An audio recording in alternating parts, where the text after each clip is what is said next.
up north in the desert.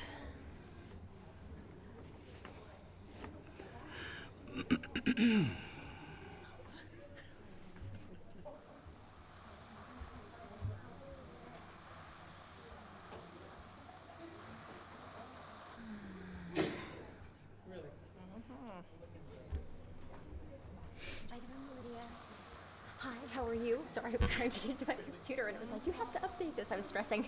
Oh, no. I'm good. How are you? I'm good.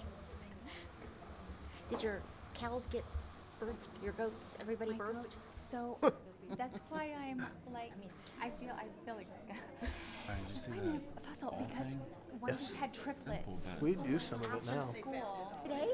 Oh yeah, we're up to 26. And they've changed it a little bit. It used to be And this was the first time I've left my house in like 3 days.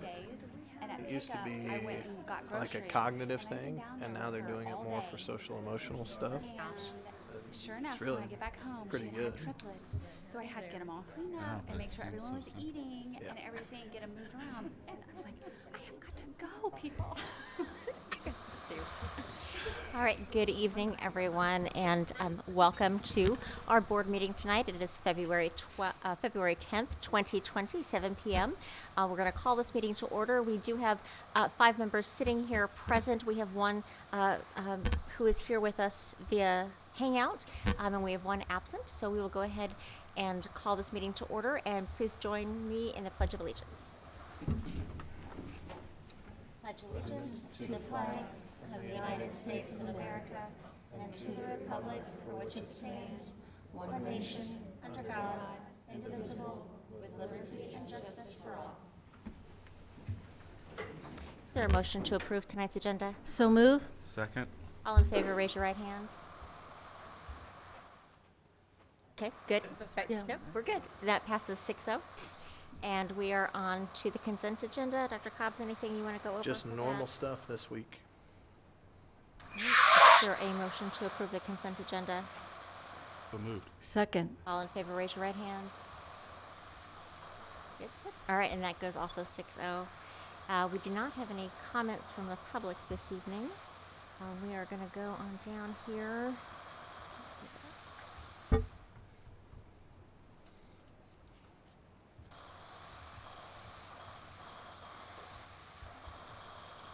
We have our Lincoln student presentation.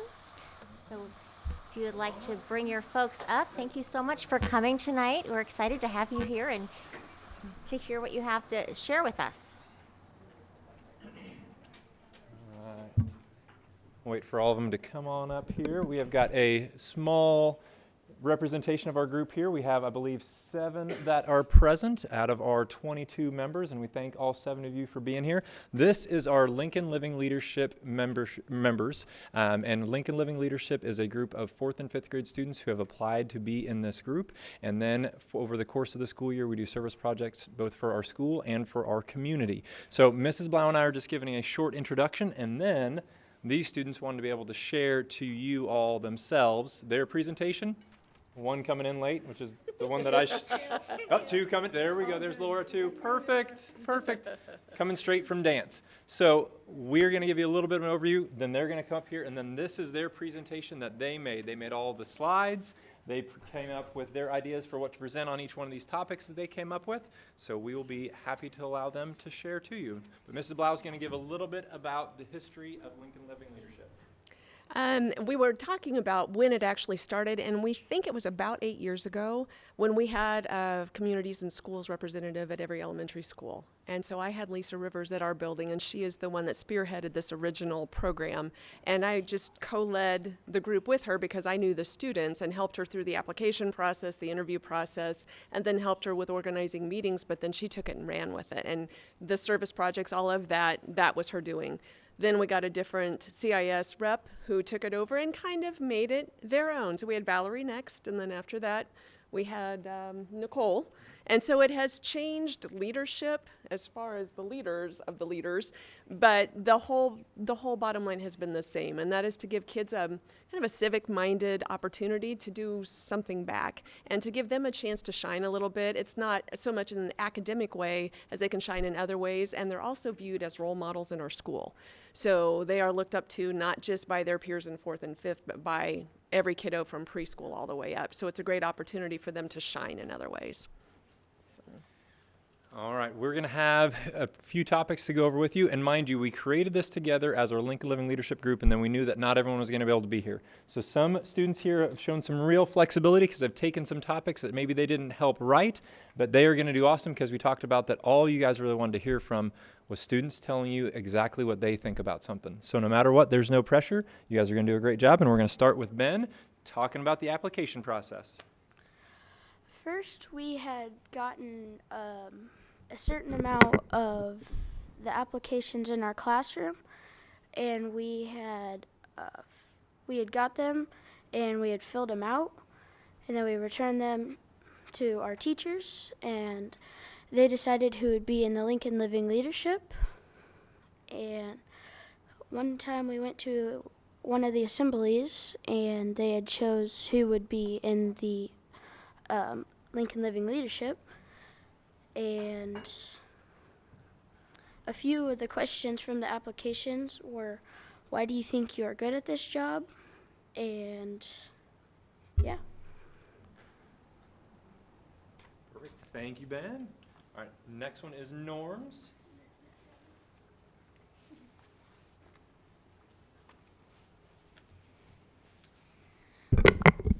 Our norms are for participating and listening, we will take turns while others are talking and be level 0. Number 2, we will use time wisely. We will be on time, keep track of time, and be on topic. Number 3, make decisions by voting, talking to our classmates, and being and explaining our ideas. Number 4, we will be good role model, include others, have manners, be polite, pay attention in morning, and be the best that we can be. Laura, could you maybe tell them about how we created those? Since Landry told the norms, why don't you tell them how we created them? How did we come up with those? We thought. Putting you on the spot. Did we come up with and kind of brainstorm some ideas together, and then who decided? Did you guys decide?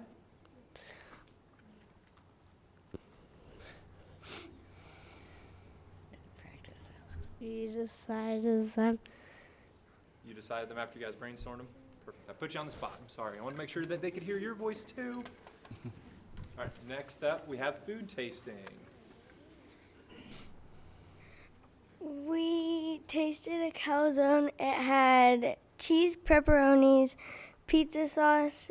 They asked us for our favorite milk and lunch menu item. And they also asked us if we needed to add, if they needed to add more sauce. And who was it that who asked you those questions? Who were you helping out? Our lunch ladies. So that calzone, was it going to be a new menu item, or is that something that you guys had already had on the menu? New menu. So we got to taste it first, right? Sweet. All right, Main Street decoration. I don't have anything on my card but the We could, yep, perfect. Okay. Well, basically what we did was we went out on a corner on Main Street and we decorated it like Christmas because it was around the Christmas parade. And we had fun decorating it because the whole school got to help. And then afterwards, once we were done, we finished early, so we got to go to Mugshot and get some hot chocolate. Yeah. So we got to go over to Mugshot, and I think we're going to have Hannah step up here and maybe tell what the rest of the school, kind of how they got to be a part of this. Each class got to make their own ornament according to a movie that each grade was assigned. Then afterwards, we decided to go to Mugshot and get some hot cocoa. Now, we only picked the best Christmas movies. You remember which Christmas movies we went with? The Grinch. Polar Express. Rudolph. Excellent. All right, our assembly. Who had our assembly? What we do at assemblies is we give out roar tickets to all the good kids, and we talk about upcoming events, and we're role models for the younger kids. And most importantly, we motivate kids to do great in their classes and everything. So what are you looking for when you said the good kids? When we're at the assembly, who are the kids that you're wanting to reward with those roar tickets? The kids that are being good and being quiet, not talking to the person next to them when they're listening to Mr. Interest. When they're listening, also that they're celebrating those kids that are winning? Mhm. Okay, excellent. And so we actually had to recreate this picture after the fact because I didn't get pictures taken at the last assembly. So thankfully, we were able to have Ben and Rachel come in and award them to our kindergarten because they weren't able to be a part of our assembly. So kindergarten got their tickets a little bit later and their certificates, and then we had fourth grade that was in there cheering them on. All right. Pizza Time fundraiser. The Pizza Time fundraiser is every third Thursday of the month, and the money goes to PTO, and PTO donates the money to us so we can use it for future projects. We've used some of the money for the Main Street decoration, and we're going to give teachers presents at the end of the year for all their hard work. Maybe you have been, Alice, you've been at Pizza Time. So what does it look like? How many people usually show up? I know I've seen you there.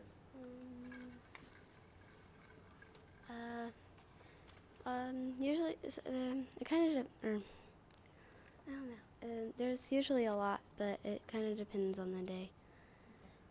I think we've had a pretty good showing, and then we're hopeful that then we can take that money back, and as you mentioned, we can use that for our teachers and also buy some things that you guys think we need for the school. Perfect. All right, future service projects. So for our future service projects that we voted on were Ninja Chorus for the kids that right before like testing to get like all of their stress out that they're going to have during testing. Another one was tutoring younger kids that might need a little bit more help, and volunteering at a nursing home because the people that live in the nursing home, they don't really get a lot of visitors, so we thought we would be a little nice and go and visit them. And another one was help out at Prairie Paws, just to help those animals that need it. Run a food drive for Hope House throughout our school because all the food that Hope House gets is donations, so we thought we'd gather some donations and give it to Hope House. Excellent. So you hit the highlights, the ones that were highlighted. How did we first come up with that whole list? Where did all those ideas come from?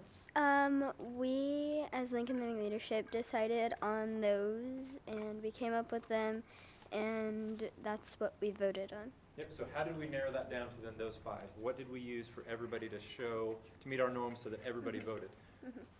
We had 100 little votes, and we could either use them on one, or we can spread them out evenly on the ones that we really wanted to do. So far and away, you guys really, really want to come back to Prairie Paws, which was the clear winner with 485. Yeah. Are you Kittens, that's not a bad idea. Are you going to go home with another dog? I would probably be even more trouble than was the last time.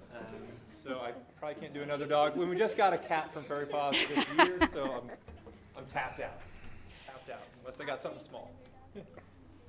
All right, that was the end of our presentation to you, but now we're ready to take some questions because we're sure there's some things out there that you'd like to know more about. How was the calzone? It was good. We got some thumbs up and some thumbs down. I don't know. The big winner the calzone or the strawberry milk? Calzone. I hate milk in general. We didn't have strawberry milk, so then they had them taste that, and now we do have strawberry milk as one of our choices. That's so great. Adds that. They're just like, yeah, we'll just Oh, they just asked you. Yeah, they're just like, and then we said, yeah. Just because it didn't match the calzone menu. What else? What is the best part about the Lincoln Leadership Program? What is your favorite thing? Great question. Let's have a couple of you step up and respond. What's your favorite part of Lincoln Leadership? There you go, Kennedy. Getting to do the projects, just like helping people out and having fun helping people. Another idea? Having my dad as a leader. Sweet. Mine would probably be working with different people you may not work with otherwise. Awesome. Anybody else? Just all in agreement with those? I don't think anyone agreed with hers, but I would just like to say I think kudos to you and their parents, and this is the start of buy-in to not just your school, but it'll roll over into having buy-in in your community, and I think that's great at 4th and 5th grade to have that excitement.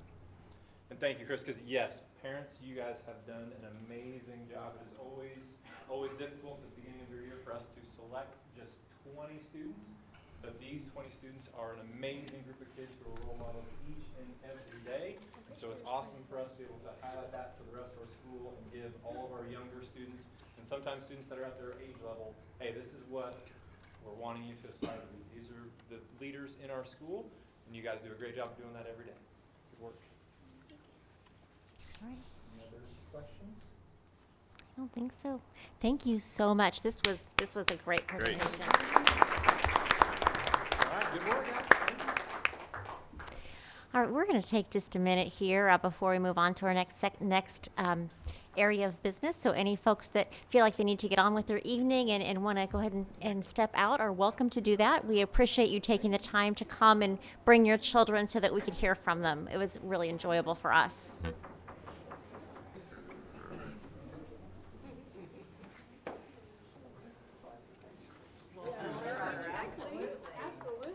You want to bring some back?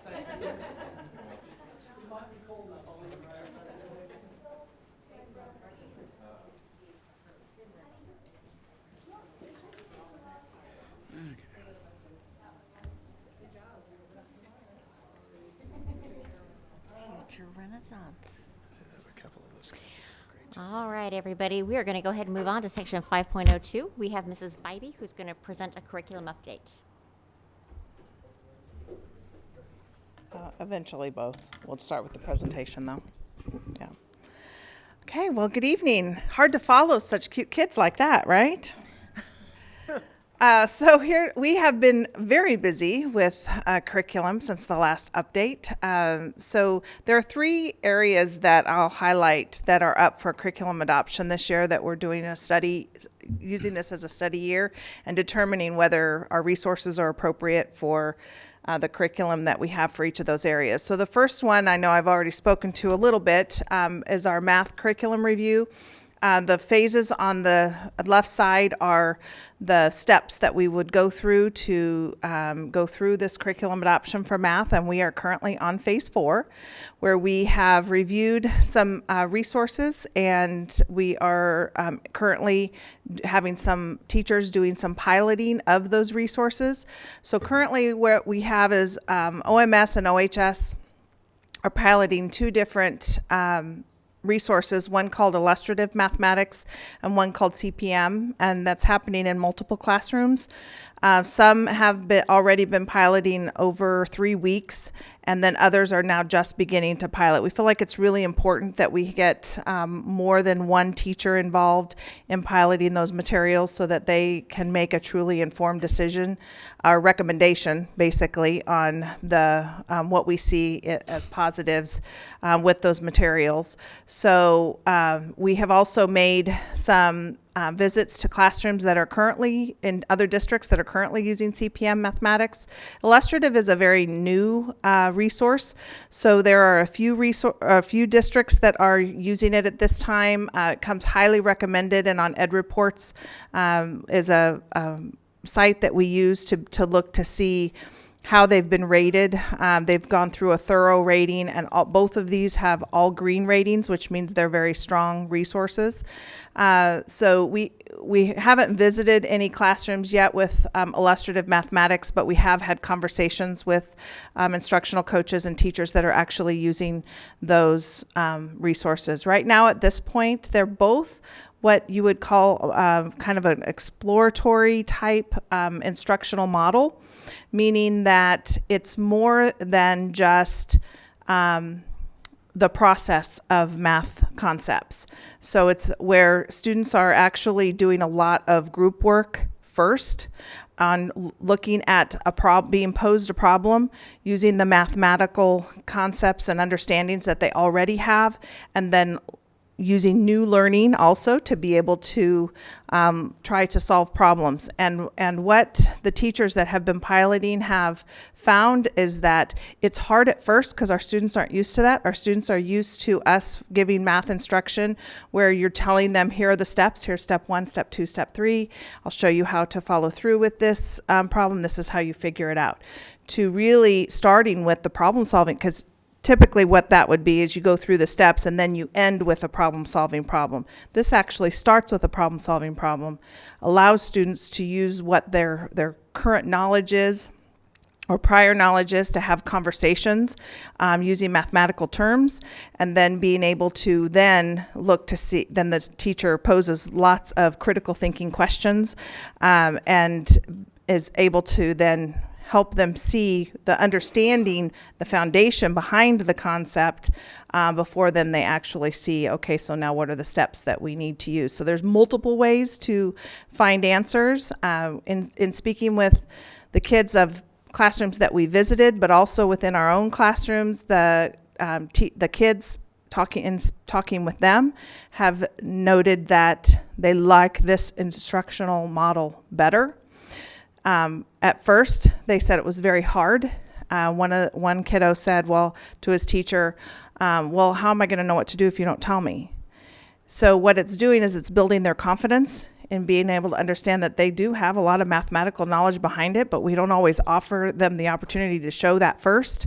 And then they're thinking there's only one right way to figure it out. And this model, this type of model, they're able to actually see that there are various ways to find an answer to a problem. So far the teachers have had a real, regardless of which one they're using right now, illustrative math or CPM math, there's been a lot of positives and excitement around that. Both of the departments at OMS and OHS have participated in overview webinars, so they've also had a little bit of training in how to be able to use those materials. Elementary, really, at this point, we're still researching programs. There really hasn't been anything that they have looked at that has made them feel like, wow, this is a lot better than my math. At this point, illustrative mathematics does not come out with the elementary version until next year. So it may be that we hold off on elementary until next semester. There are a few other programs that they are looking at. They're just not on the same. We don't want to rush this decision. There is no need to just rush and pick a resource. We want to make sure we go through the process and make the recommendation that's best for our students and for our district. So that's kind of where we're at with math. Before I go on, do you have any questions about that process that we're doing or where we're at? Yeah. I do have one question. Can you clarify for me? So these curriculum programs, is it changing the content of the math or just the method? So no, it's not changing the content, it's changing the method. It's still right. Geometry, it's just exactly. teaching it in a different way. You're still learning the same information at the same time. Right. And a few of our teachers that have used that, the way because it builds the foundational understanding first, a few of the teachers have said, wow, I can't believe, I've been teaching math for so long, I can't believe I didn't think about teaching it in this way. And so it really kind of leads the students up to that strong understanding and that foundational understanding. And the districts that I've spoken with have noted the difference between in using this style of instruction that the kids are much have a stronger foundation moving into Algebra 1 into high school if they've been using this type of practice in middle school. Thank you. Appreciate that. I had a question about the districts, but you answered most of it. But what districts have you visited with? So the district that we actually went to was Osawatomie. There's also, we visited with Effingham. There's one of the gals who is teaching up there, but she's also a trainer for CPM. She was also a cooperating teacher for Mr. Feldkamp at the high school. So he's been piloting the CPM within his classroom because he basically had a little more training as a student teacher with CPM math. And then Salina has the illustrative mathematics that of the person that we've spoken with. And there's one more, and it's escaped me. The other's who? Oh, Bonner Springs. Yeah, I haven't connected with Bonner Springs, though. I've sent emails, but haven't. Bonner Springs is actually doing CPM math. So. You want me to rough them up? They're my alma mater. Tell them to respond. Uh-huh. Okay. I do appreciate you emphasizing that how much you guys are trying to vet this out before we make a choice. Yeah, because how important it is. Right, and I think we truly have changed the thought process with a curriculum review, that it's not just about choosing a resource, that we want to make sure that we are being responsible for partly with the money that we are budgeting, but that we are also making sure that our curriculum is going to, and the instruction is going to be that focus first, and then the resource second.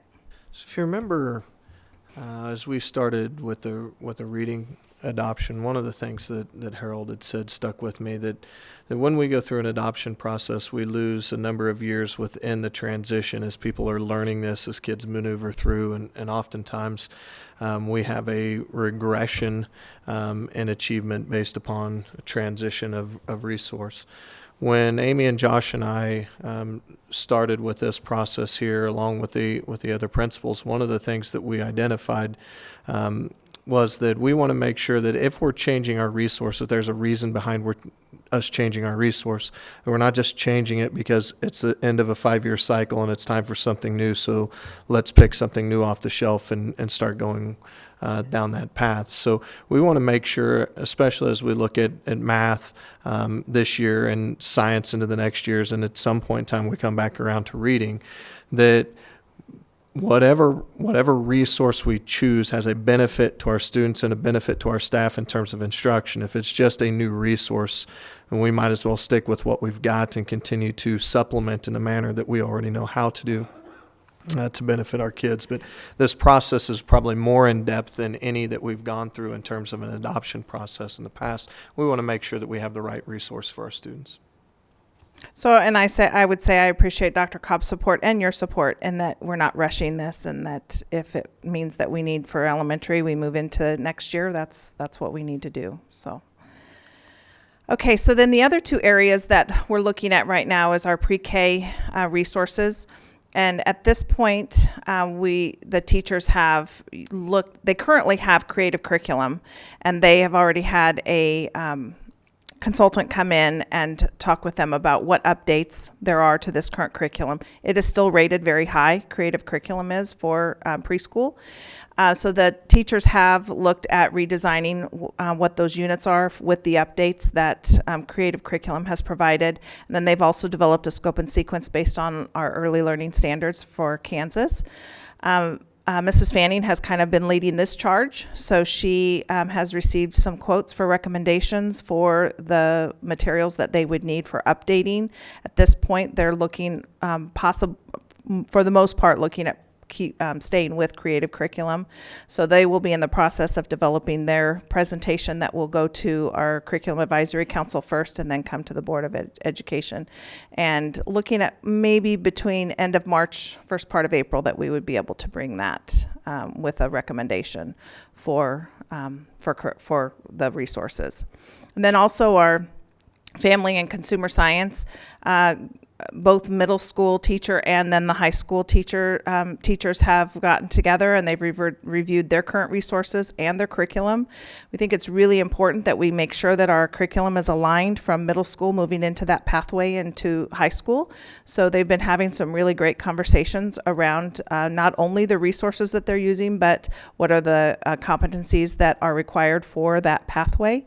And so they're in the process of developing an overview for that pathway and quarterly maps with the competencies. They will be meeting in March, the first part of March. They have some things that they need to complete for their competencies now.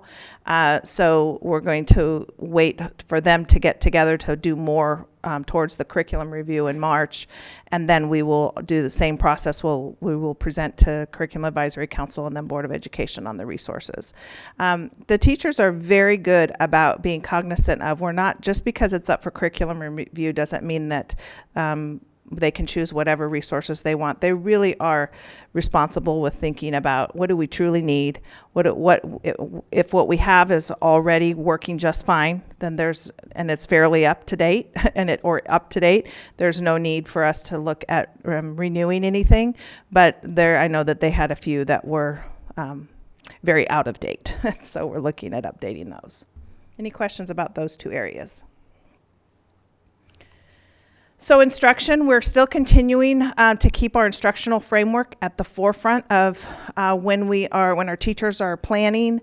Our principals are doing a great job of keeping it, and also in the forefront of connecting anything that we're doing for professional learning or during our PLC focus, is that we connect it back to that instructional framework.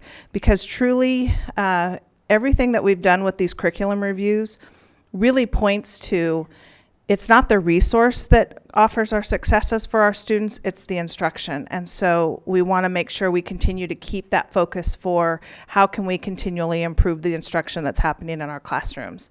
So we're keeping that a focus in everything that we are trying to do with our planning of our lessons. Math practices is part of what the math cadre has also been working towards. That's another shift. When the new math standards were developed through the state, there were also the math practices that we should see in each of the classrooms. And so at our last math cadre meeting, the math cadre developed guiding questions that they can be asking each other, so that they can have instructional conversations during their PLCs that are centered around what do those math practices look like in our classroom at our grade level? How can we plan to make sure that those are present in our math instruction or our math classes?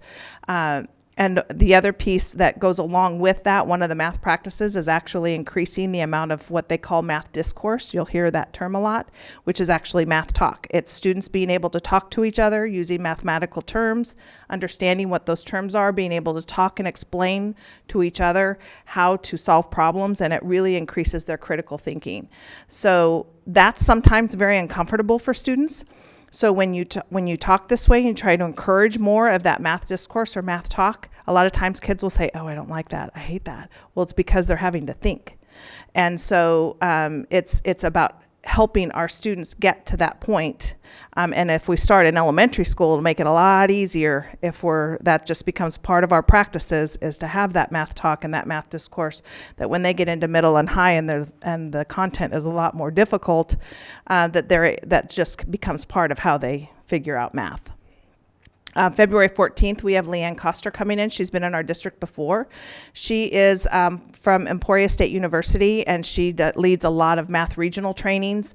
We have teachers in elementary that have been part of her regional trainings, and then being part of those regional trainings, she comes into our district and can offer professional development. So she will be coming February 14th, and her focus will be on number sense and number talks, and how to be able to do that no matter what grade you're talking about, and using mathematical practices with our current resources.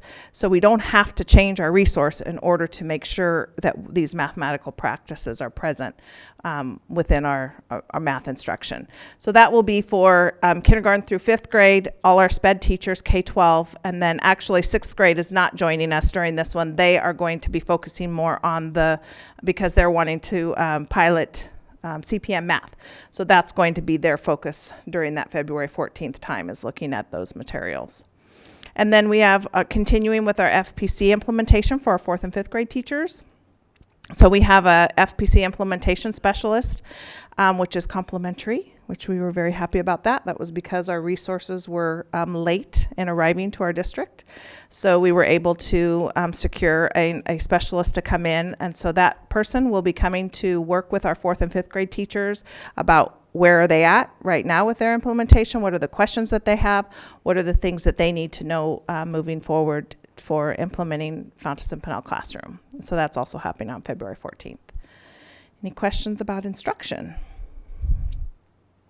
Okay, and then standards-based grading, elementary, we continue to, teachers continue to meet monthly during their district PLC time, and they have the essential standards charts, which I had shared with you at the beginning of the year, basically where the teachers are looking at each of their standards, what's the depth of knowledge that with that standard that they would be using, what are the prerequisite skills that they need to know in order to achieve that standard, developing common assessments or sharing the assessments that they have been using, and then talking about when will it be taught, do we need extensions. So that is all part of their district PLC time. During that time too, they also talk about which standards are we covering before report card time.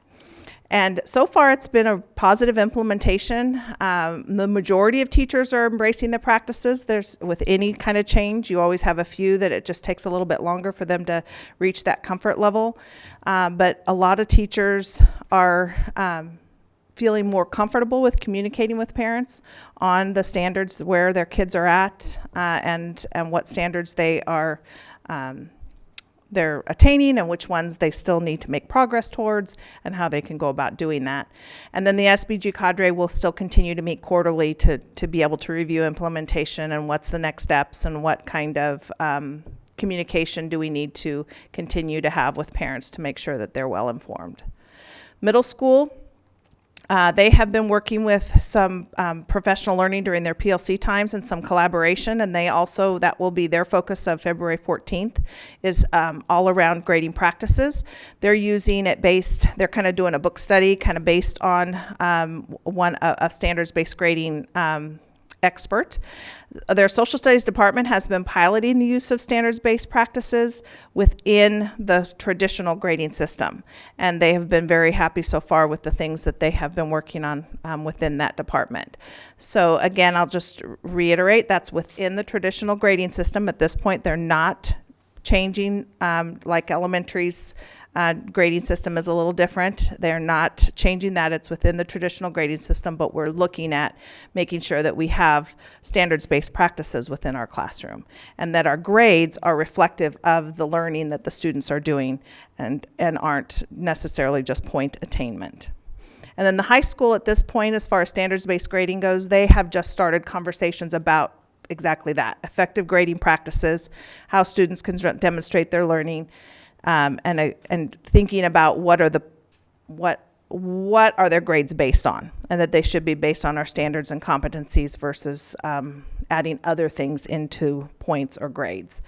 They're offering teachers are offering students opportunities to retake tests or have complete their coursework and not allowing students to opt out. All of that is the foundation of a standards-based classroom. Again, within the traditional grading system. Any questions about standards-based grading? Okay, and then I actually had yeah. In the elementary, you talked about communicating with parents about the learning of standards. How are they doing that? Through conferences. I know the principals have put a few things in with newsletters and then their site council. I know there have been some conversations through site council, but typically it's just the teachers with their newsletters, whatever kind of communication they typically would have, and then conferences. Okay, thank you. Mm-hmm. I think that's it, actually. You got one more. Oh, I have one more. Sorry. Two more. Sorry. Okay, assessments. We just completed FastBridge for reading, math, and behavior, and we added our secondary teachers to that for reading, reading, A math, and behavior. And we're looking at data to determine how best to utilize FastBridge. The interim assessments for 5th grade, I talked with you about that in the winter, and well, it's still winter, but a few months ago. And so that window has just opened up. Over the next 2 weeks, they will be doing another one of the interim assessments. And then encouraging all of our teachers to use the Kansas Assessment mini tests as part of common assessments. As we're looking at standards-based classrooms, those mini tests will be something that should be very helpful to be able to demonstrate, see how students' demonstration of their standard knowledge is based on those mini tests. And then that is also connected to our state assessments. And then KSDE updates. So the state has developed a new social studies assessment that will begin next year. And at this point, trainings are taking place. I'm actually going to a training Thursday morning, so I'll find more information out about it. It's going to be different. It's going to be more project-based, and it will. I'll be interested to hear the information on how they're planning to do the scoring of the social studies assessments. It will be presented for approval to the State Board of Education March of this year. So, and then probably the biggest piece from the KSD update is the dyslexia recommendations. You have heard about that before.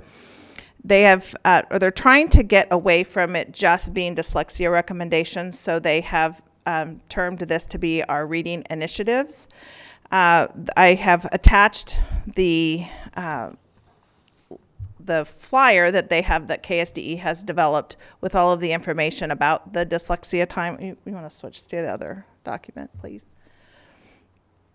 So this gives all of the information that we have on what the expectations are going to be of school districts in Kansas. All of this is to begin this August. So at this point, they're developing trainings that the districts will be able to utilize to be able to train our teachers.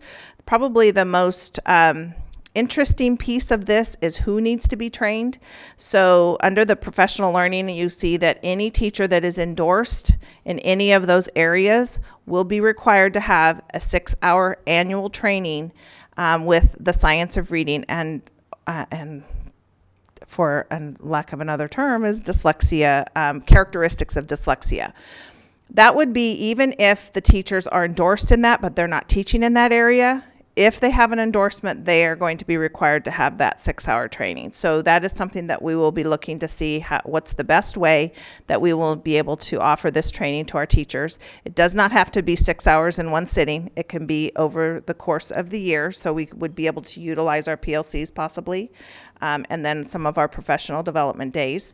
And the areas that need to be screened are listed there, and these are all areas that are covered with FastBridge. So we are good with using FastBridge to be able to follow those recommendations. And who is screened? We are already screening the people that are the recommendations for the state, the kids at those levels. So really the only change for us is going to be making sure that the instruction that happens within our reading classrooms really follows that structured literacy, but then and also the training that we will need to provide for our teachers. And we will be up to stay up on that. We're probably looking at doing more of a train the trainer type of thing, where we can send a few people to be trained, that then we will have those people trained to be able to, anytime we have new teachers, that then we don't always have to be sending people out to be trained. Any questions? Well, this is probably a question for sometime when I come in your office and we have a long chat. But but I was just interested about has dyslexia been kind of redefined from years past? Yes. So it is not necessarily that used to. People would think that dyslexia meant that, the letters are jumbled or they see letters backwards. That is not necessarily the case. Dyslexia really is students who struggle decoding words in any way. So it's a lot of our struggling readers. And it doesn't necessarily mean, though, that they have a dyslexia disability or or dyslexic. I'm losing my diagnosis. So they don't necessarily have, and that's, I think, what we're trying to get away from. This has really been pushed by the dyslexia foundations, organizations, associations, but it really is to make sure that our kids who continually struggle with learning reading strategies or decoding skills are getting the help that they need. So one of the things that you'll begin to see is the state of Kansas move away from identifying this as a dyslexia issue and a mandate. And ultimately what they say is that not every student that struggles with reading has dyslexia, but every student that has dyslexia identifies with the struggles of those that are incorporated in poor reading skills. So in essence, what you're seeing is that the state is identifying a deeper push for instruction in terms of its reading expectations, and that's going to trickle down through all of our classrooms, and certainly something that we're going to have to address. But I would imagine by the time that we start next year, they won't even have this conversation about dyslexia anymore. It will simply be the reading initiative from the state of Kansas, really focusing on ensuring that all of our readers are getting the skills that they need in order to be successful moving all the way through pre-K through 12.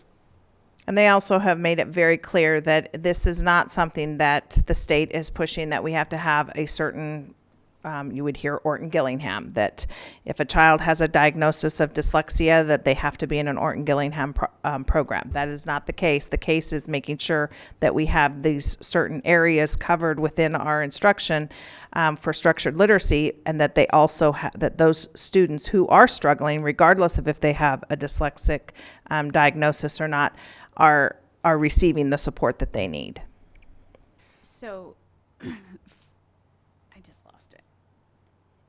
So for the students, it says all students in grade 4 and above, or it says who should be screened, every student in grades kindergarten through 3rd.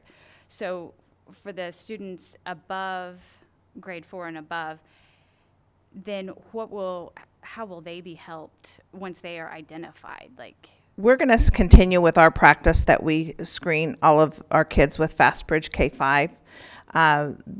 That was a concern, is that they stopped at grade 4, but what they're basically saying is they're not saying you're not stopping to screen those, you're not screening those kids. You still should be screening those kids, but what they're saying is if they've reached benchmark, and it's 3 times in a row that they have reached benchmark past 4th grade, you wouldn't necessarily have to screen them. Yet and then you could do some back testing if they are not reaching benchmark, but there's a lot of districts that we're still going to continue to do that through 5th grade because it's not solid enough. We want to make sure it's solid. If they've reached that benchmark, that they're doing that through 5th grade before moving into middle school. And the thing is when we're offering interventions to our students, really, this screening is the way to see which kids we need are still continuing to be at risk. So even though the recommendation says who should be screened, that's really at a minimum. At a minimum, that's those kids should be screened. But in order for us to provide interventions, we would screen our kids. okay.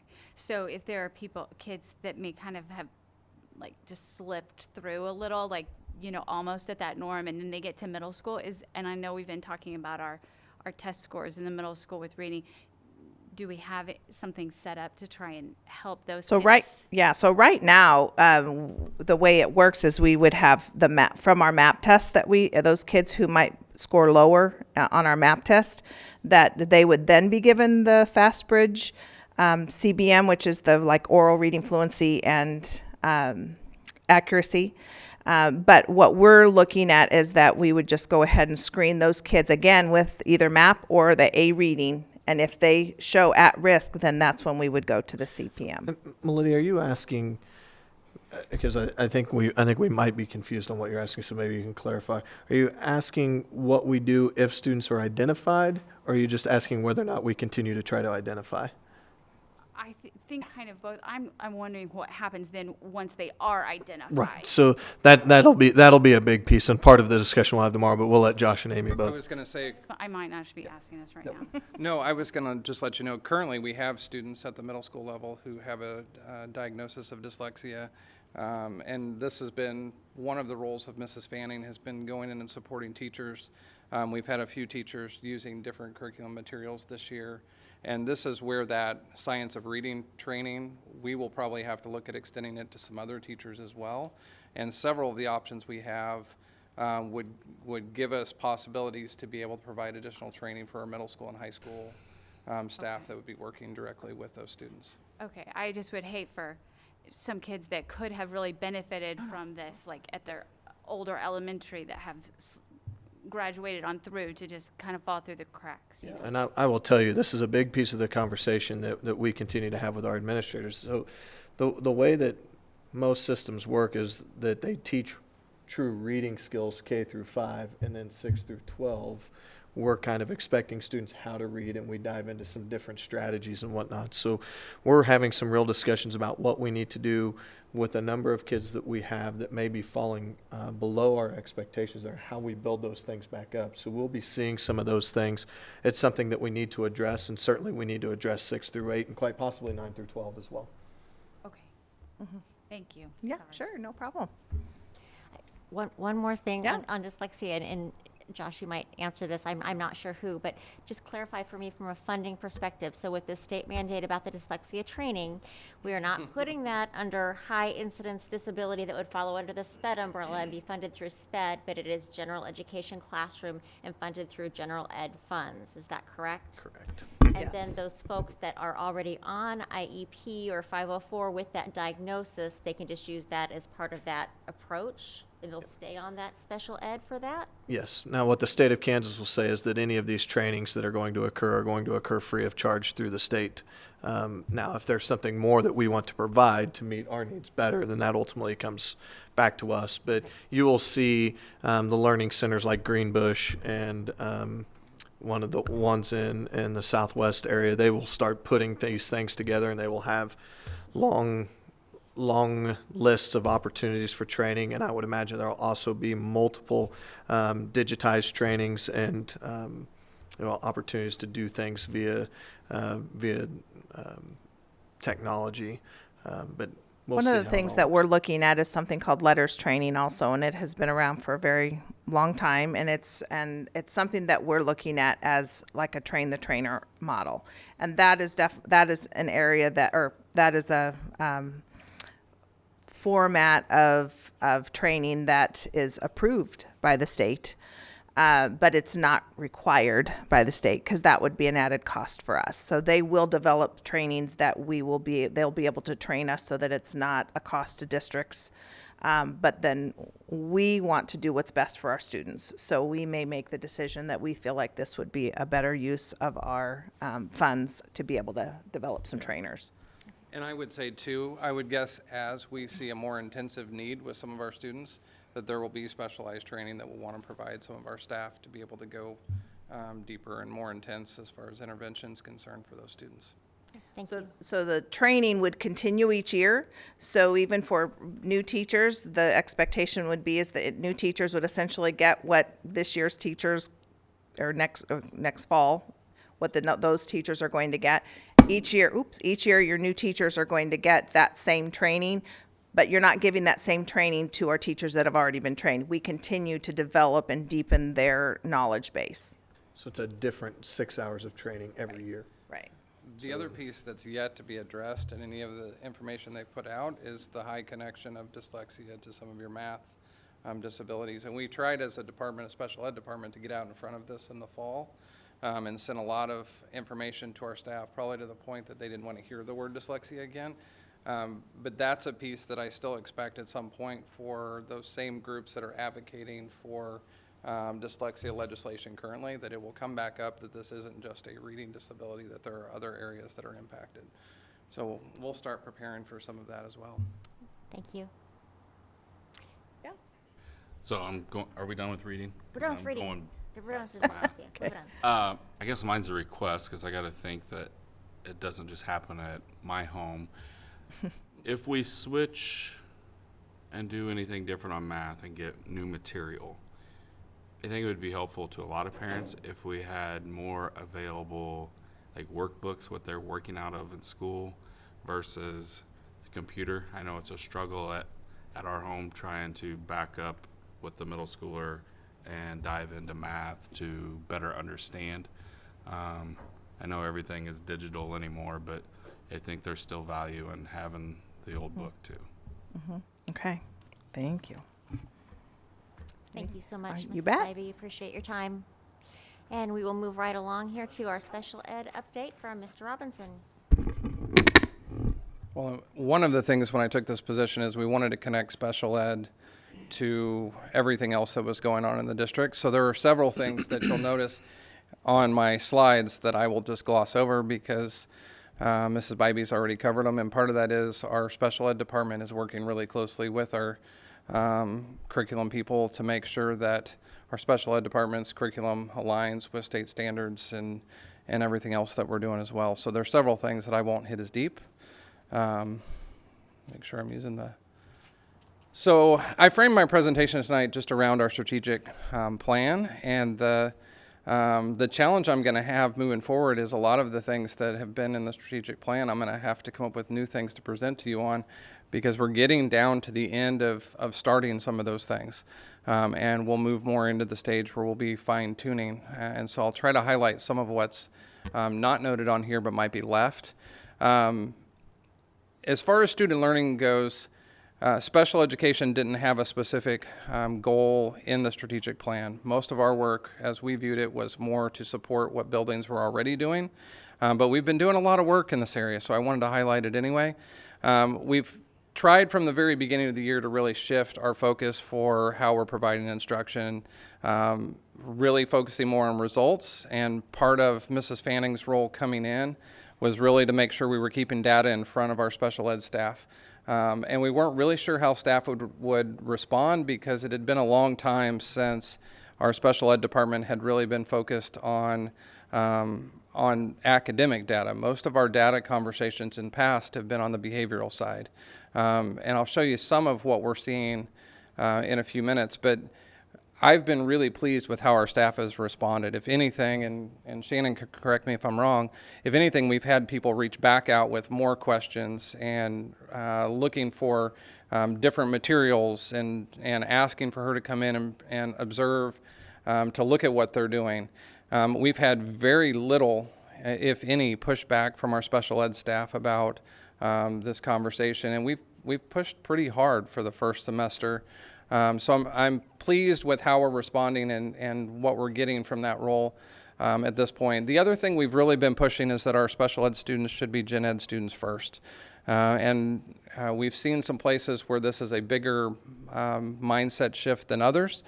It doesn't necessarily mean that we're changing everything about a student services or where they're receiving them, but we're trying whenever possible to make sure that they're getting instruction, core instruction, reading and math instruction from their classroom teachers who should be the experts in that curriculum, and making sure that our special education staff are providing supplemental support on the other side. It has led in a few places to some reduction of para support, which is interesting to see that happen that quickly, but we are seeing success with those students in the gains they're making both on progress monitoring data and in some of the other assessments that we give throughout the year. The other thing I wanted to highlight here was just Shannon's role. This is a new role to us, and so she and I probably talk every day about different ways that her role could be utilized. We're still figuring that out, but I wanted to highlight some of the things that she's been doing. Mrs. Bybee talked about a lot of the math curriculum process.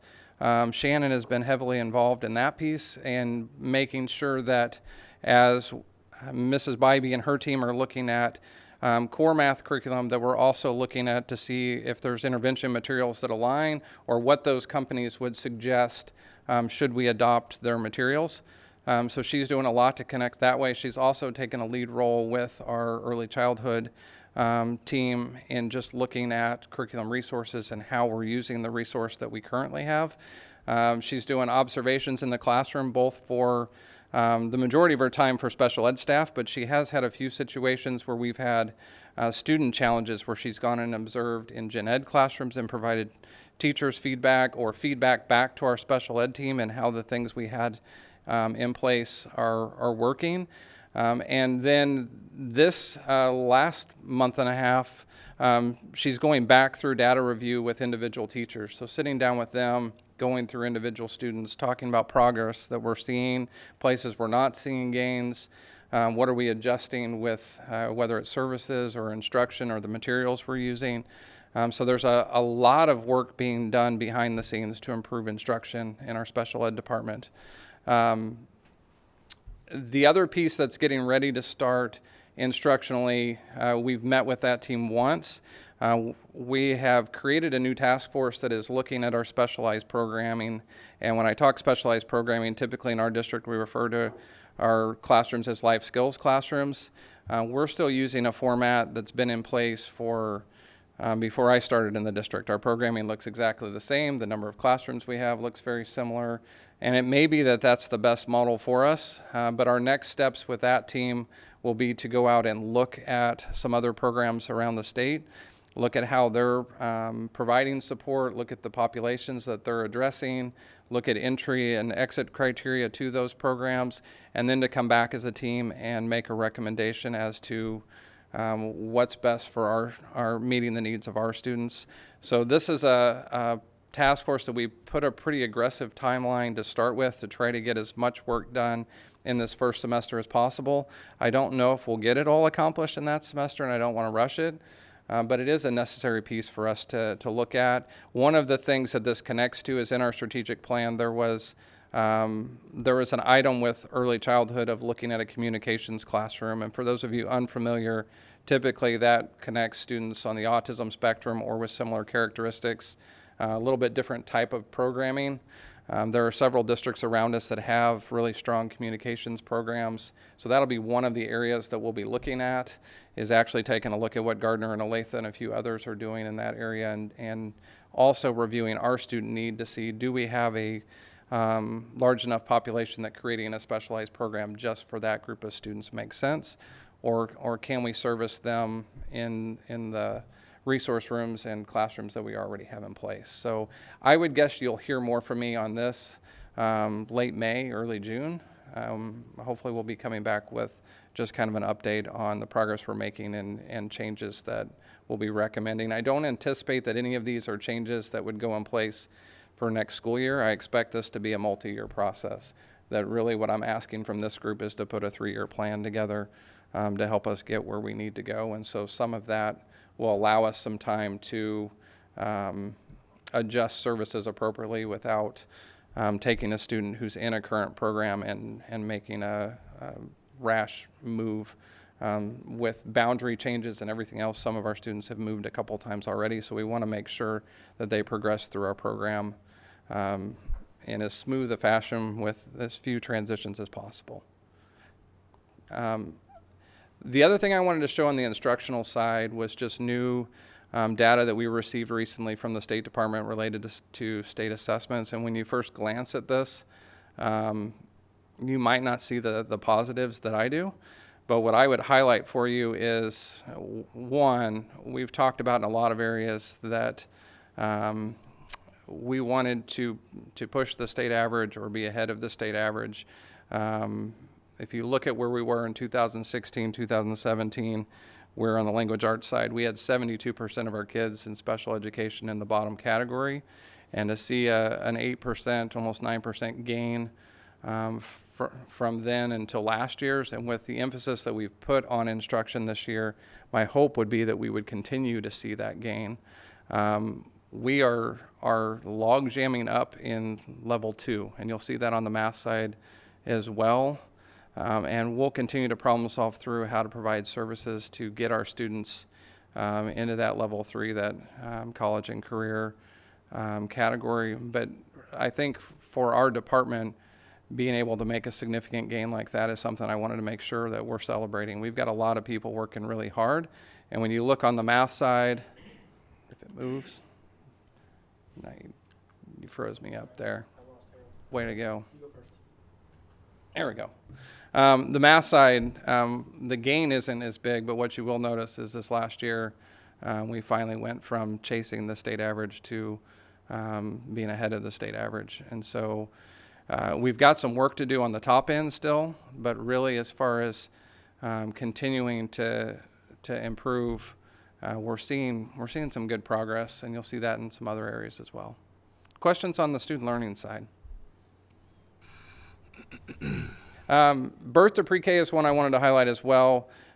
We've made a lot of progress in the last couple years related to our redesign initiatives and also our strategic plan in this area.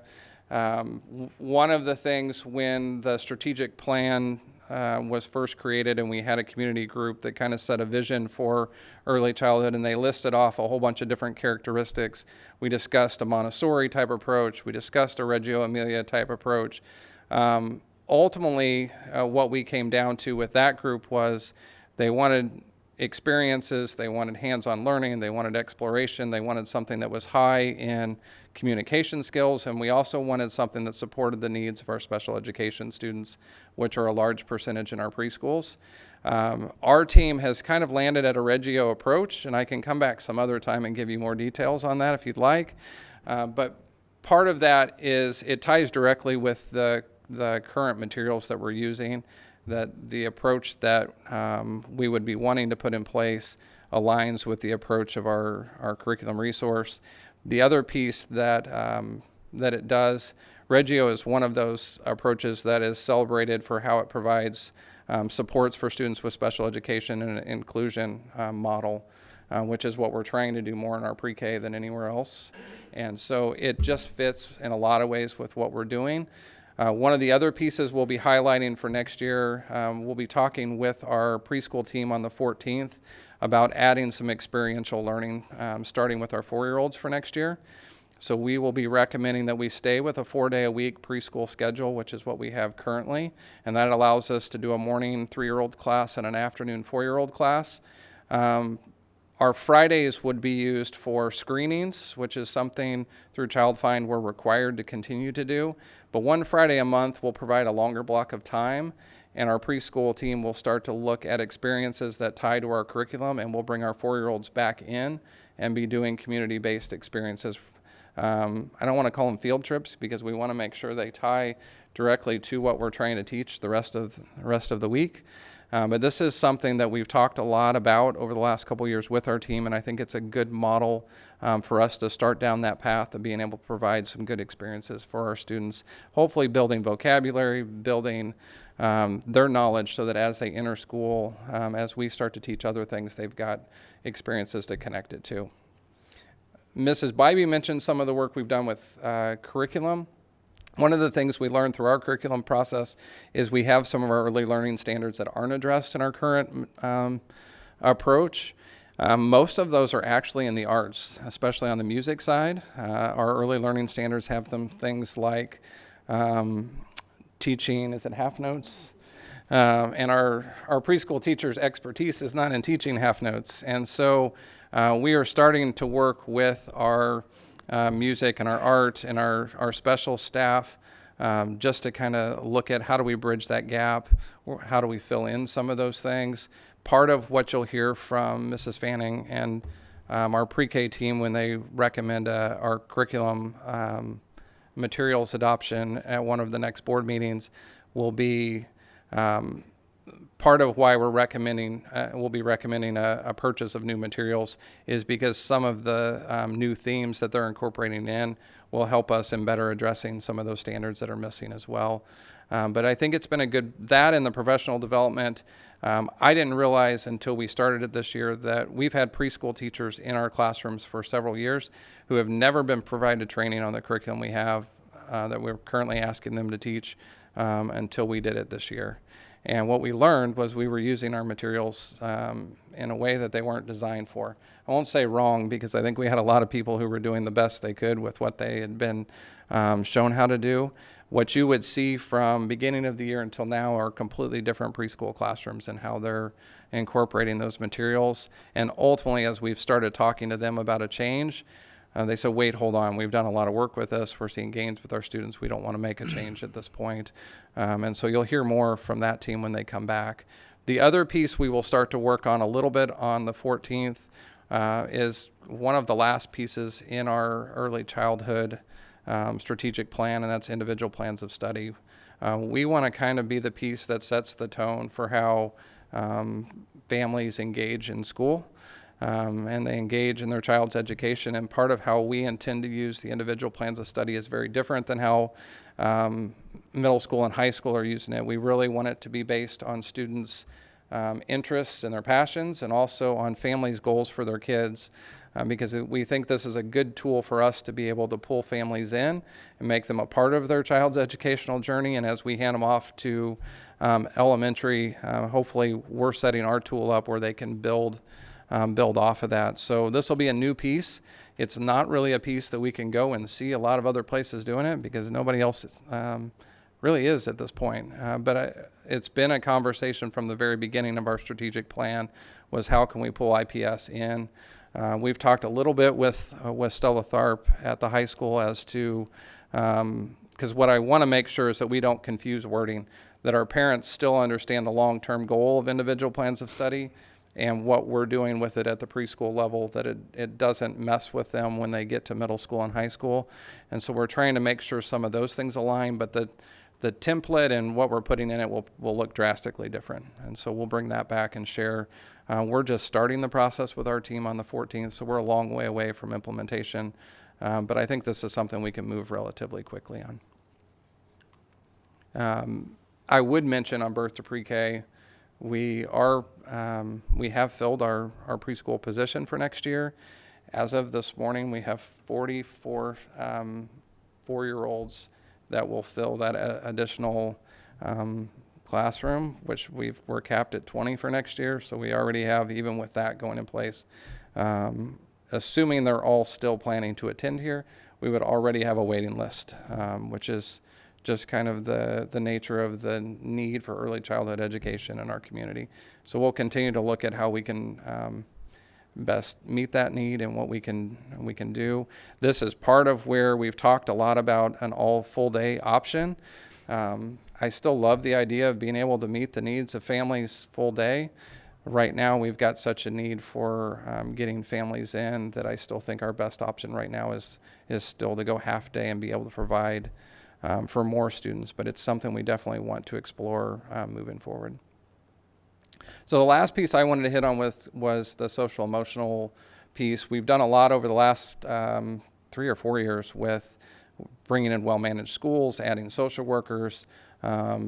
This is one of those pieces that has really moved, in my mind, from being a special ed initiative to something that really right now, I'll present about it because somebody ought to celebrate what's there, but really our elementary teachers and counselors and social workers are doing the majority of the work. They have owned it and taken it on, and I think that's a big part of why we're seeing the success that we are. So what you have on the screen in front of you is our data sweeps. So we trained consultants at the beginning of this year. So these are classroom teachers, counselors, social workers who are going into classrooms. They're there for about 20 minutes. They're collecting data on the well-managed school strategies that we've taught and how are they being used. They're giving feedback to those teachers. And so what I would tell you is when I look at the data, we're seeing growth in almost every area as far as the implementation of these strategies, which is what you'd want to see. What I would tell you from talking to our consultants is the 4 items to your right are all student action. So when we're seeing things there, it means our students are taking part in the strategies that we'd want them to be doing in the classroom. We're seeing more on-task behavior. We're seeing more engagement. The 3 on the left are the teacher-initiated behaviors, and those we're still seeing progress. They're taking longer, and I don't think this is a resistance thing. I really think it's more as we learn them and start to implement them, it takes time to practice these things and get familiar with them. But really, when we look at our social emotional data with SABRES, which we're doing right now, we're seeing the same growth in social emotional at the elementary level. And so there's a lot to say that the things we've put in place are having the impact that we wanted them to have. And that doesn't mean that we've fixed every behavior situation in our schools. That wasn't our intent when we did this. What it is doing for us is it's helping us to better define where our intense need is and where we need to provide additional supports for individual students, and hopefully making that group a smaller group of students for us to be able to move the right resources to. We've got some things still in the works. I mentioned Sabres. Middle school and high school just gave Sabres for the first time in January. And so we don't have a comparison to it, but it's giving us a good picture. The nice thing at the middle school, high school level is you can put a lot of emphasis in the My Sabres, which is the piece that the students fill out on themselves. And so we can start to see some areas where students are identifying themselves as having needs, which will help us in better supporting them as they go through our system. We're also continuing to work with TASN. We had TASN in on Thursday last week. After they met with our administrative team, they met for about 2 hours with a group of counselors, social workers, and our well-managed schools consultants and trainers.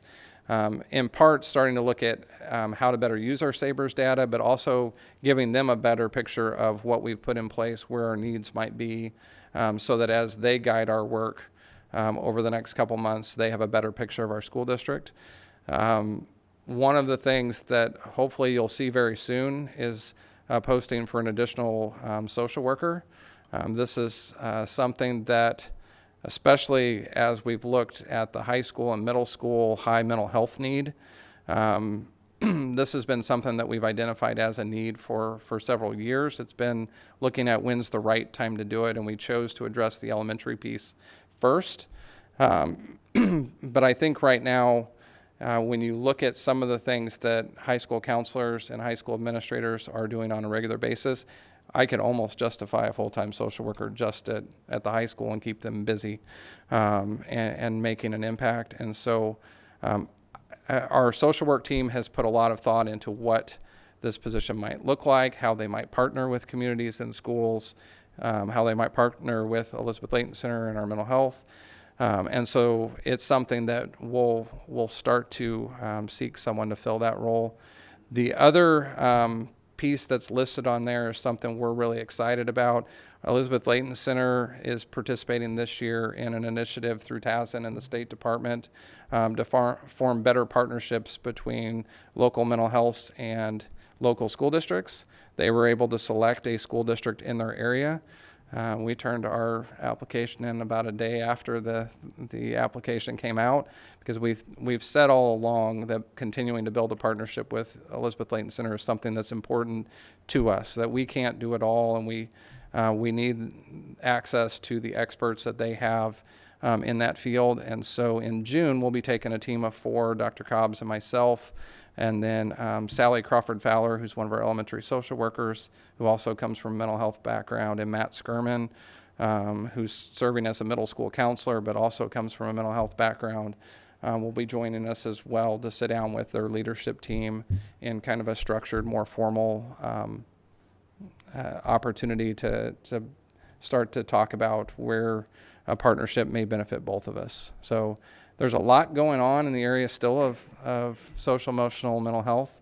But, you know, when you talk to other league schools, Mrs. Whitaker shared this several times, there's a lot of things going on in our district that other schools in our area would love to have. And I think this is one of those things that we really need to publicize more, and we need to get our people out presenting at conferences and talking about the work that we're doing, because we've got a lot of people doing some great things in this area, and others would benefit from seeing some of the models that we've put in place. Questions about any of that? Took my clicker. The one other thing I would mention to you that's not on here, April 17th will be a busy day for our special education department, and we'll get you more information as we get closer. We have 2 things going on that day. One will be our preschool roundup. So this is the opportunity for our new preschoolers to come in. They go through a screening, kind of an assessment day. We get a chance for our team to meet their family and kind of work with them, and it gives us a better idea of what our need looks like for next year. But the other piece that's coming, Jamie Swindler last year, those of you that were on the board last year, came back with our adults in our high school life skills team to celebrate that they had attended Johnson County's Job Olympics, and they came back with a trophy for our first year attending. Well, this year when we turned in our application, we didn't get in, and part of that is just based on capacity of their program. So we've been prepping our kids for a repeat experience of that. And so rather than just saying, hey, we're not going to do that, we are going to sponsor our own. And so we have put out to schools that we don't anticipate would travel to Johnson County, but we're more centrally located. Jamie Swindler, Shannon Fanning, Ivy Briggs, and myself have been working through a lot of the details. Shannon wrote an American Eagle grant that we received today that will cover the cost. So we'll be able on April 17th to host our first annual Franklin County Job Olympics. And it'll be a morning of job-related skill events. And I will send an invitation to the board to come in and see what they're doing. But the other piece that if you can't make the full day, I would highly encourage you to attend the awards ceremony. Just having attended the one in Johnson County, it was one of the greatest experiences last year. So we'll be celebrating kids who excel in their events, and it's just a neat experience. So we'll get you more information as we get closer, but I wanted you to know that's coming. Questions that I can answer either from any of this information or anything else related to special ed? Mr. Robinson, I just wanted to say, we appreciate so much what you do. You have a huge job.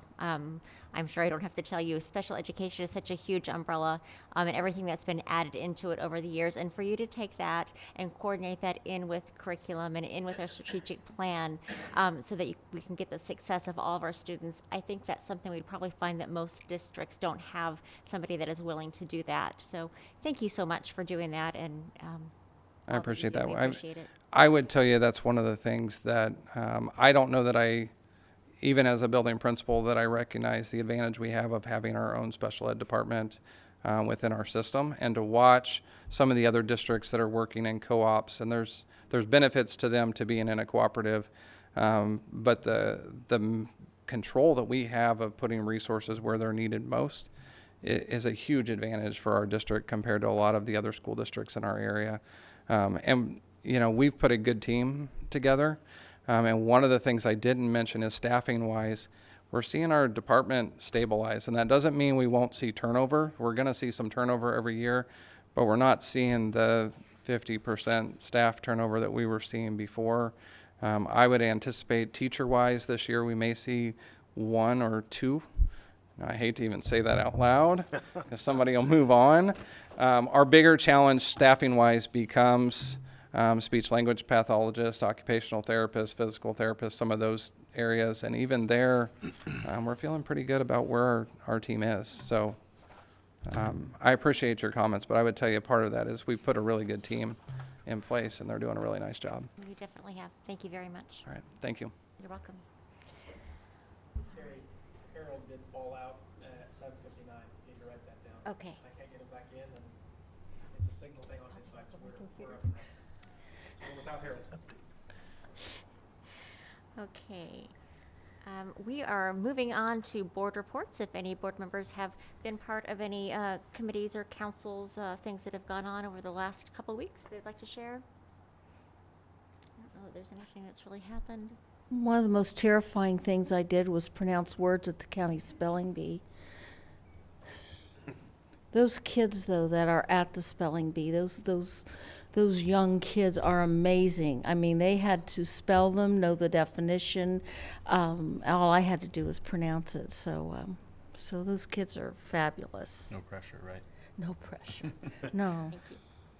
All right, we're going to move on to section 6.01. We have the policy update final read.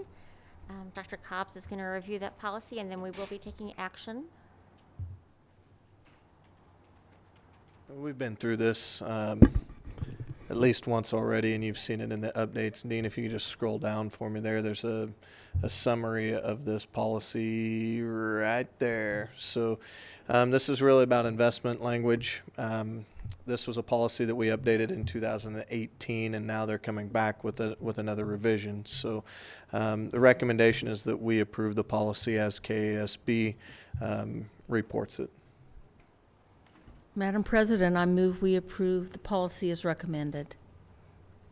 Is there a second? Second. Any discussion before we vote? All in favor, raise your right hand. And that passes 5-0.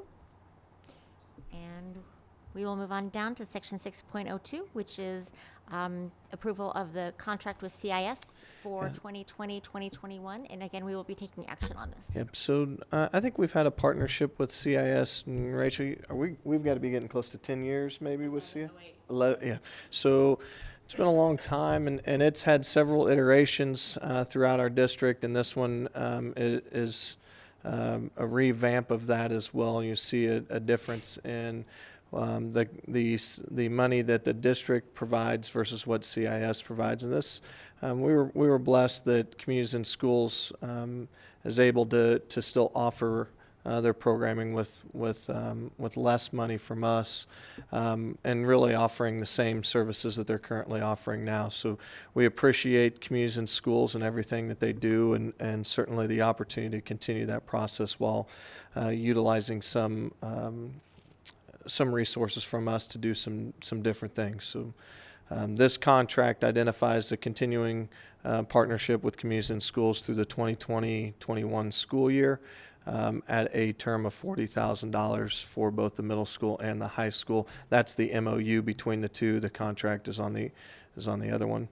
And the recommendation would be to accept the contract between Communities in Schools and USD290. Madam President, I move we approve the contract with Communities in Schools for 2020-21 school year. I second that. Any discussion before we vote? I would just like to reiterate what Dr. Cobb said and thank them for the work that they do. Yep, absolutely. And for working with us to even provide more.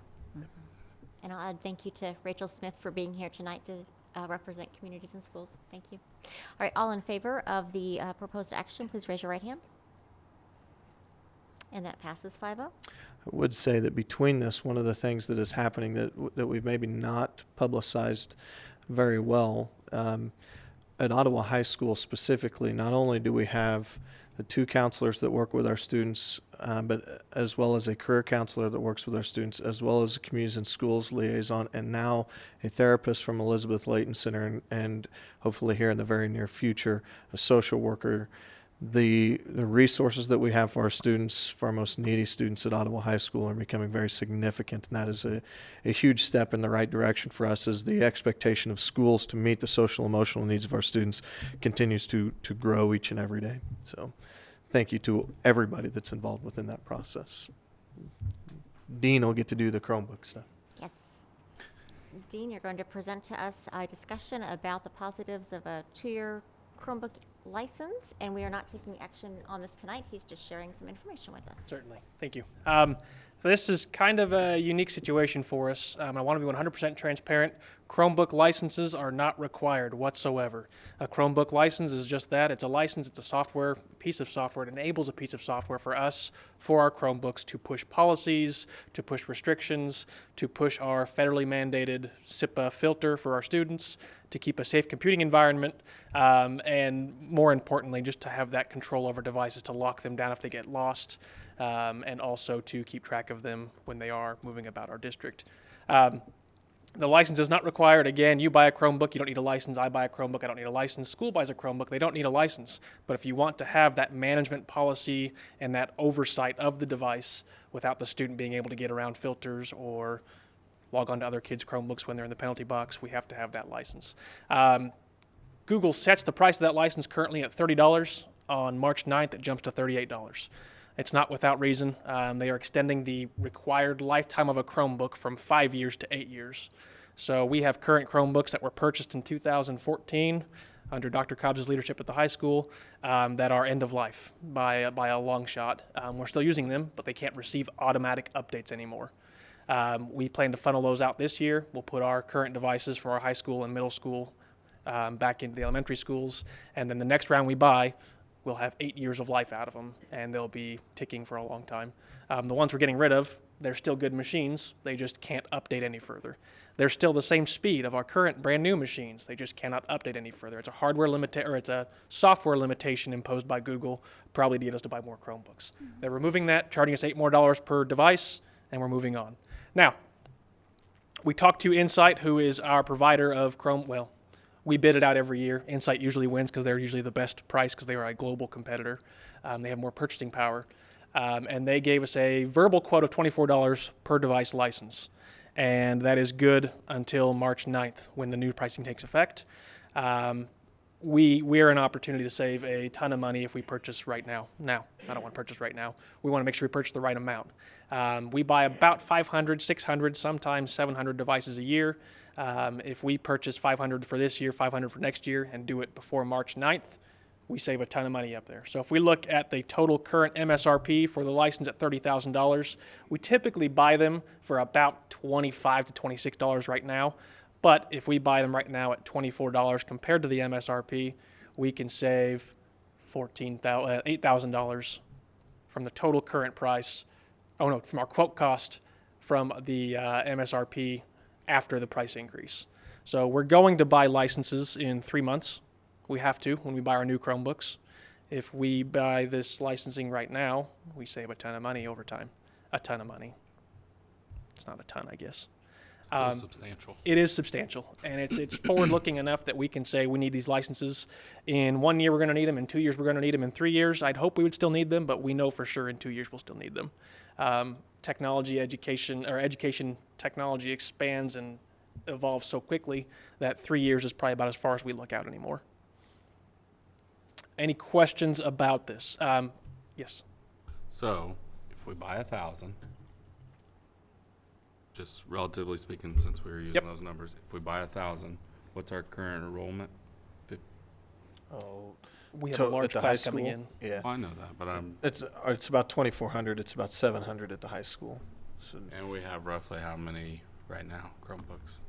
2,300. So what I'm getting at is we're going to be eventually getting close Yes. as a school district that we have most elementary schools with Chromebooks in their hands. Yep. That was the point I Yes. was going to make. If we Yep. buy 1,000, yes. we're going to really We can get use close. 1,000. We will use Yeah. 1,000. Well, I'm just saying we're getting really close Yeah. to finally getting these Yes. in their hands at a And much the younger plan age. would be not to hand down devices anymore. So once our program evolves at the elementary level, we would buy them devices. Ideally, what we should have done from the get-go, which is always easy to look back and do this, is Hindsight. buy them first, fifth, and freshman. So then you have 4-year rotations on all of them. Now, to get there from where we are now, we're going to have to double up somewhere. So we'd buy 5th and 6th, brand new, to get on those rotations.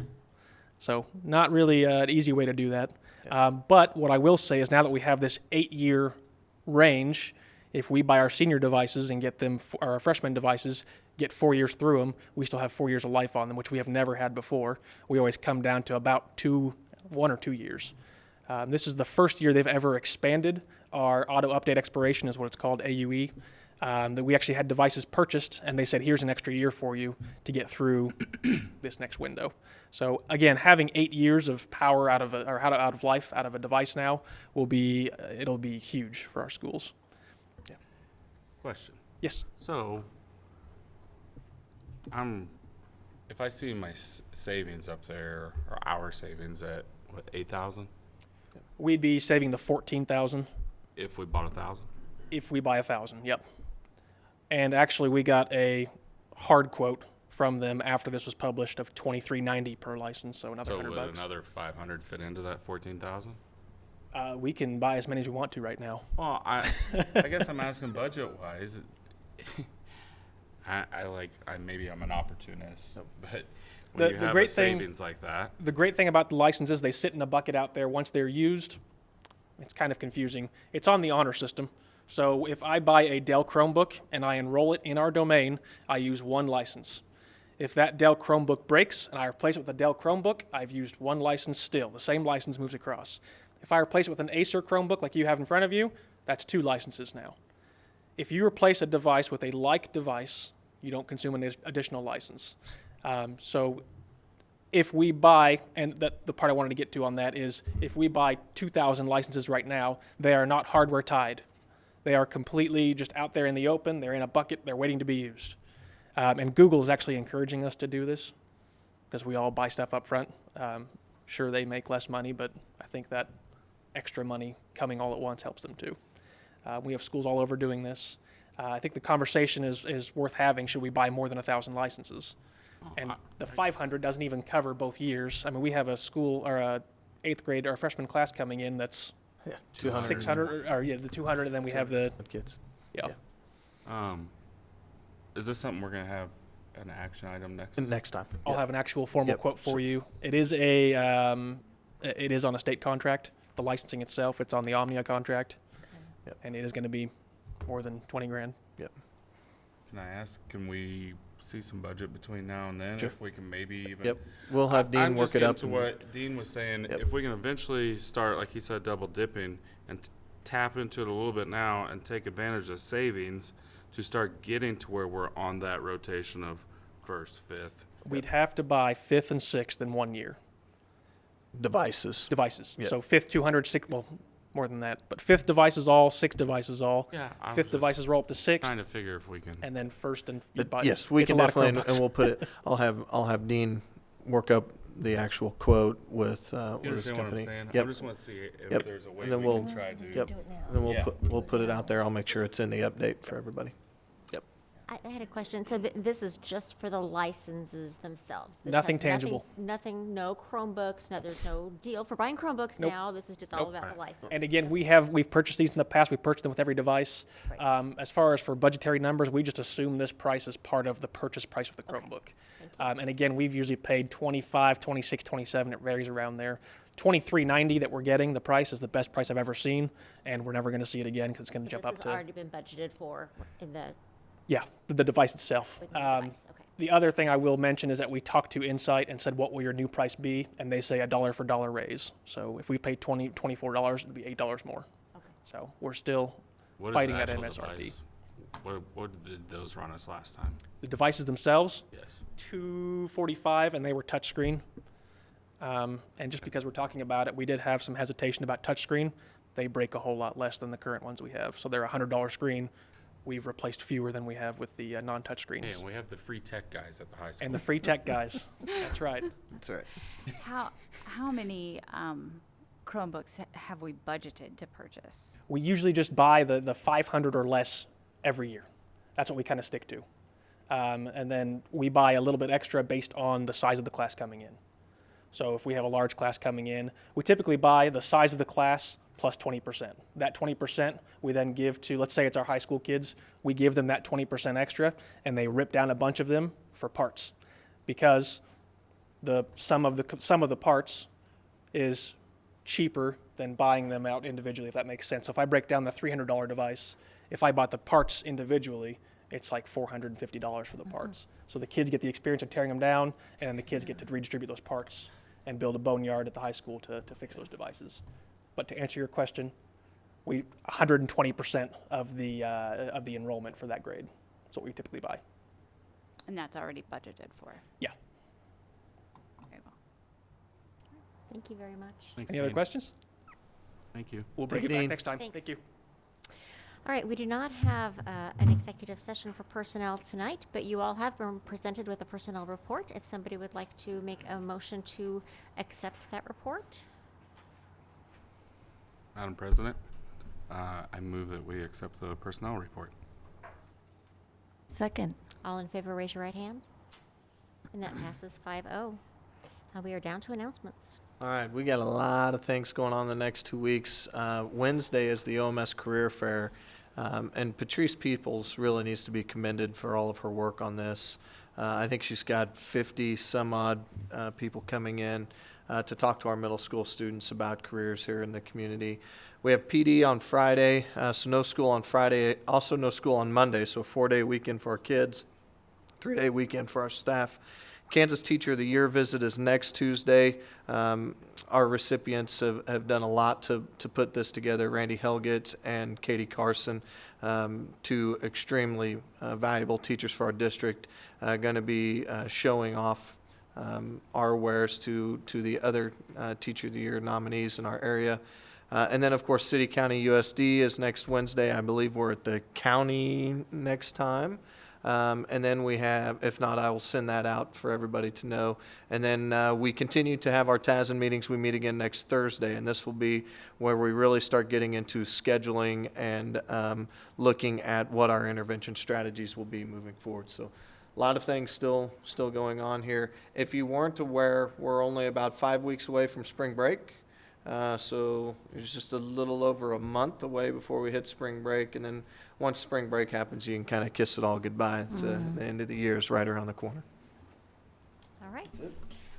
Is there a motion to adjourn the meeting? So moved. Second. All in favor, raise your right hand. That passes 5-0. Thank you. All right, thank you, everybody. And then I got Batman.